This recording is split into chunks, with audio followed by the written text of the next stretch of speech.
ਕਿਸੇ ਦੇ ਇਨਕਾਰ ਨੂੰ ਹਮੇਸ਼ਾ ਉਹਦੀ ਕਠੋਰਤਾ ਨਾ ਸਮਝੋ। ਕੀ ਪਤਾ ਉਹਦੇ ਇਨਕਾਰ ਦੇ ਵਿੱਚ ਤੁਹਾਡਾ ਭਲਾ ਛੁਪਿਆ ਹੋਵੇ।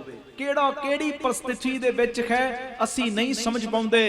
ਇਸ ਕਰਕੇ ਕਿਸੇ ਦੇ ਚਰਿੱਤਰ ਤੇ ਉਹਦੀ ਸ਼ੈਲੀ ਨੂੰ ਉਹਦੇ ਵਰਤਮਾਨ ਵਿਹਾਰ ਨਾਲ ਨਹੀਂ ਤੋਲਣਾ ਚਾਹੀਦਾ। ਹੁਣ ਇਸੇ ਗੱਲ ਨੂੰ ਇੱਧਰ ਲੈ ਲਓ। ਅਸੀਂ ਅਰਜ਼ੀ ਲਾਈ ਮਾਲਕ ਦੇ ਚਰਨਾਂ ਵਿੱਚ, ਮਾਲਕ ਨੇ ਕਬੂਲ ਨਹੀਂ ਕੀਤੀ ਅਰਦਾਸ। ਸਾਨੂੰ ਉਸ ਵੇਲੇ ਬੜਾ ਬੁਰਾ ਲੱਗਾ, ਓਹੋ ਮੇਰੀ ਅਰਦਾਸ ਨਹੀਂ ਮੰਨੀ ਗਈ। ਮਨ ਥੋੜਾ ਜਿਹਾ ਕਲਪਿਆ, ਮੇਰੀ ਅਰਦਾਸ ਨਹੀਂ ਮੰਨੀ ਗਈ।